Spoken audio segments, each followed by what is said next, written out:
அனைத்து ஜோதிட நண்பர்களுக்கும் அனைத்து ஜோதிட ஆர்வலருக்கும் உலகத்தமிழ் ஜோதிட ஆர்வலர் அனைவருக்கும் சிவஜோதிட ஆராய்ச்சி மையம் வழங்கும் பிருகுநந்தி நாடியின் தொடர்கிறது. அனைவருக்கும் வணக்கம். இப்போ ஒரு ஜாதகம் போடப்பட்டுள்ளதுங்க. இது ஒரு ஆண் ஜாதகங்க. லக்கணம் தனுசு லக்கணம். சனி மீனத்தில் இருக்கு, ராகு மேசத்தில் இருக்கு, சூரியன் ரிஷபத்தில் இருக்கு, புதன் மிதுனத்தில் இருக்குது, குரு சுக்கிரன் சந்திரன் கடகத்தில் இருக்குது, செவ்வாய் கன்னியில் இருக்குது, கேது துலாத்தில் இருக்குது. இவருக்கு 55 வயசு ஆச்சு. இது வரைக்கும் இந்த ஜாதகருக்கு திருமணம் இல்லை. அதுக்கு காரணம் என்ன அப்படிங்கிறத பற்றி இப்போ கொஞ்சம் விளக்கமாக பார்க்கலாங்க.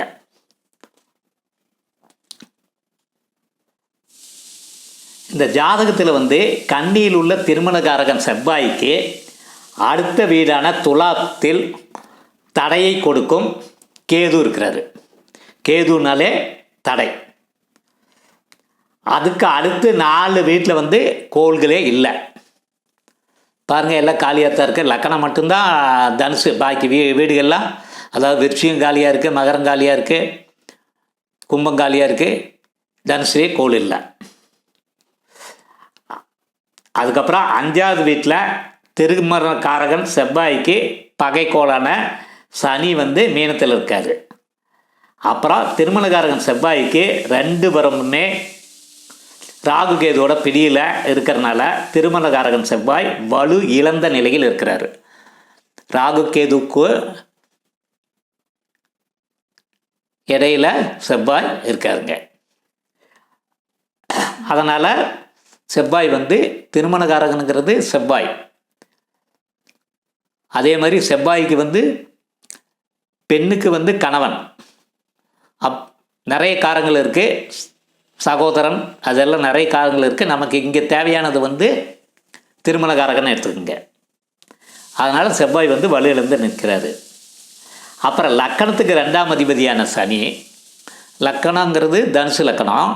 அதுக்கு 2ஆம் அதிபதி மகரம். அதோட அதிபதி சனி. அவர் ராகு கேதுவோட பிடியில் சிக்கியிருக்காரு. பாருங்கள், மேஷத்தில் ராகு இருக்குது, துலாத்தில் கேது இருக்குது, சனி மாட்டியிருக்காரு, ராகு கேதோட பிடியில் இருக்கார். அது போக மனைவிக்காரகனுங்கிறது சுக்கிரனுங்கிறது உங்களுக்கு தெரிஞ்சது தான். அவர் சூரியனை விட்டு 45 டிகிரி கடந்திருக்கிறாரு. அதாவது 44 டிகிரிக்கு மேலே வைங்க. அப்படி இருந்ததுனாலே திருமணம் கண்டிப்பாக காலதாமதம் ஆகும். ஜாதகத்தில் ஆண்கோள்கள் யார் யார் உங்களுக்கு தெரியும் இல்லையா? சூரியன், செவ்வாய், குரு. இவங்க எல்லாமே பார்த்தீங்கன்னா பெண் வீட்டில் தான் இருக்காங்க.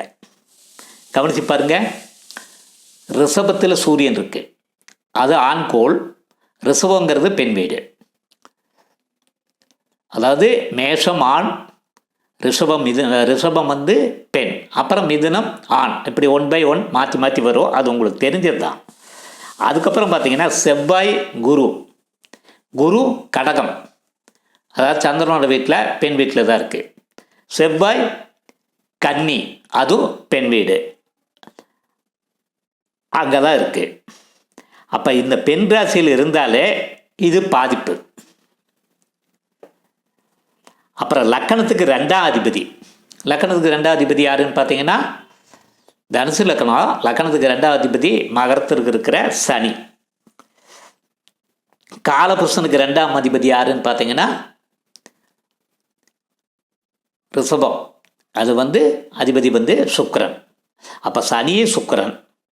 அப்புறம் லக்கணத்துக்கு 7ஆம் அதிபதி யாருன்னு பார்த்தீங்கன்னா லக்கணத்துக்கு 7ஆம் அதிபதி புதன். அதே மாதிரி காலபுருஷனுக்கு 7ஆம் அதிபதி பார்த்தீங்கன்னா சுக்கிரன். காலபுருஷனுக்கு 6ஆம் வீடான கன்னியில் கன்னி காலபுருஷனுக்கு 8ஆம் வீடான விருச்சிகத்தில், காலபுருஷனுக்கு 12ஆம் வீடான மீனத்தில் இருந்தால், அல்லது குறிப்பிட்ட அதிபதிகளுடன் ராகு கேதுகள் இருந்தாலும் குடும்பம் கலத்தரஸ்தானம் பாதிக்கப்படுவதால் திருமணம் பாதிக்கப்படும். ஏற்கனவே நான் ஒரு எபிசோடு உங்களுக்கு கொடுத்துருக்குறேன். லக்கணத்துக்கு 2ஆம் அதிபதியும் அப்புறம் காலபுருஷனுக்கு 2ஆம் அதிபதியும் கெட்டிருந்தால் திருமண வாழ்க்கை பாதிக்கும்னு சொல்லியிருக்கிறேன். அதே மாதிரி காலபுருஷனுக்கு 7ஆம் அதிபதியும் லக்கணத்துக்கு 7ஆம் அதிபதியும் ராகு கேது பிடியில் இருந்ததுன்னா அவங்களுக்கு திருமண வாழ்க்கை பாதிக்கும்னு சொல்லியிருக்கேன். இவருக்கு வந்து திருமணமே இல்லை. இந்த இதுவும் ஒரு பாதிப்பு. அப்புறம் அது வந்து ஆண்கோள்கள் எல்லாம் பெண் வீட்டில் இருக்குது. அப்படி இருந்தாலே குடும்பம் கலத்தசாலம் பாதிக்கப்படுங்க. அப்புறம் பிறப்பு ஜாதக சந்திரனுக்கும் சுக்கரனுக்கும் 2ஆம் வீட்டில் ராகுவின் தொடர்பு இருப்பதால் குடும்பம் அமைய தடை ஏற்பட்டுள்ளது.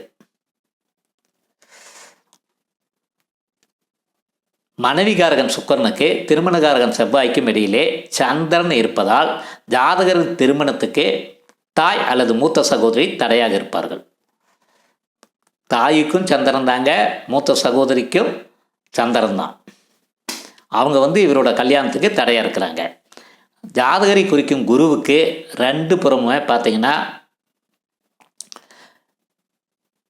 பெண்கோள்களான புதன், சுக்கிரன், சந்திரன் இருக்குது. அப்படி இருந்தால் ஜாதகருக்கு திருமணம் இல்லை, ஆனால் பெண்கள் தொடர்பு கண்டிப்பாக உண்டு அப்படின்னு முடிவு செய்யலாங்க. அந்த தொடர்பு வந்து ரகசியமாக தவறான தொடர்பாக இருக்குங்க. தவறுகள் வெளியே தெரியாத அளவில் இருக்கும். காதல் கோளான புதனுக்கு திரிகோண வீடான துலாத்தில் கேதுவும் சந்திரன் புதனின் நட்சத்திரமான ஆயில்யத்தில் இருப்பதால் காதலில் இவர் சிக்கிக்கொள்வார். இதாங்க இதுக்கு இந்த ஜாதகத்துக்கு உண்டான விளக்கம். திருமணம் ஆகாததுக்கு என்ன காரணம், இவர் லவ் மேட்டில் மாட்டுவாரா அப்படிங்கிறது தெரியுது. லவ் மேட்டில் மாட்டிக்கிறாரு, ஆனால் திருமணம் இவருக்கு வாய்ப்பே கிடைக்கல. அதனால் வந்து தொடர்பில் இருக்கார். இந்த விளக்கம் உங்களுக்கு. அதனால் 55 வயசு ஆகி இவருக்கு வந்து திருமணமே நடக்கலை. இந்த விளக்கம் போதும்னு நினைக்கிறேன். இன்னும் டீட்டெயிலாக கொடுக்குன்னா டிகிரி வைஸ் போட்டிருந்தேன்னா இன்னும் டீட்டெயிலாக சொல்லலாம். இது உண்மையான ஒரு ஜாதகம் தான். அவரோட டேட் ஆஃப் பர்த் பார்த்தீங்கன்னா 12/6/67 நினைக்கிறேன். அது வேண்டாம் அப்படிங்கிறக்காகத்தான் நான் அந்த பேரையும் குறிப்பிடல, அந்த டிகிரி இதையெல்லாம் வந்து மென்ஷன் பண்ணாமல் இருக்கேன். இது உண்மையிலே உண்டாந்து பிறகுநிதி நாடியில் நம்ம பலன் வந்து ஈஸியாக சொல்லலாம். ஏங்க இவருக்கு இந்த ஜாதகருக்கு கல்யாணமே நடக்கலைங்க, காரணம் என்னன்னு கேட்டு கொடுத்தாலே நீங்கள் இதை பார்த்துங்க. லக்னத்துக்கு 2ஆம் அதிபதியா, காலபுருஷனுக்கு 2ஆம் அதிபதியா, அது ராகு கேது பிடியில் இருக்கா, அதே மாதிரி காலபுருஷனுக்கு 7ஆம் அதிபதியா, லக்கணத்துக்கு 7ஆம் அதிபதியா, அதுவும் ராகு கேது பிடியில் ஏதாவது மாட்டியிருக்கா, ராகு கேதுவோடு சேர்ந்துருக்கா, ராகு அல்லது கேது, கண்டிப்பாக இவருக்கு வந்து திருமணம் டேஷ் தான். இப்போ புரிஞ்சிருக்குன்னு நினைக்கிறேன். இந்த எபிசோடு உங்களுக்கு பிடிச்சிருந்ததுன்னா சப்ஸ்கிரைப் பண்ணி பெல் பட்டன் அழுத்தி உங்கள் கமெண்ட் பாக்ஸில் போடுங்க. என்னுடைய யூடியூப் சேனல் சிவஜோதிடம் 6351. நேயர்கள் இதுவரைக்கும் எனக்கு கொடுத்திருந்த ஆதரவுக்கு மனமார்ந்த நன்றியை தெரிவித்துக் கொள்கிறேன். இதை உங்களோட நண்பர்களுக்கும் உறவினருக்கும் ஷேர் செய்ய வேண்டுமாய் அன்புடன் கேட்டுக்கொள்கிறேன். காரணம் என்னென்னா, அவங்க வீட்லேயும் வந்து மேரேஜ் லேட்டாகி இல்லை வயசாகி இந்த மாதிரி இருப்பாங்க. அந்த மாதிரி இருந்ததுன்னா எப்படித்தான் அப்படிங்கிறது அவங்களும் தெரிஞ்சுட்டு சரின்னு விட்டுடலாம். அதுக்கு அது உபயோகமாக இருக்கும். செய்வீங்கிற நம்பிக்கை எனக்கு இருக்குங்க. சரிங்க நேயர்களே, உங்களிடம் இந்த விடைபெறுவது உங்கள் அன்பு நண்பர் அஸ்ட்ராலஜர் டாக்டர் டிவி பாலசுப்ரமணியன். நன்றி நேயர்களே, மீண்டும் சந்திப்போம்.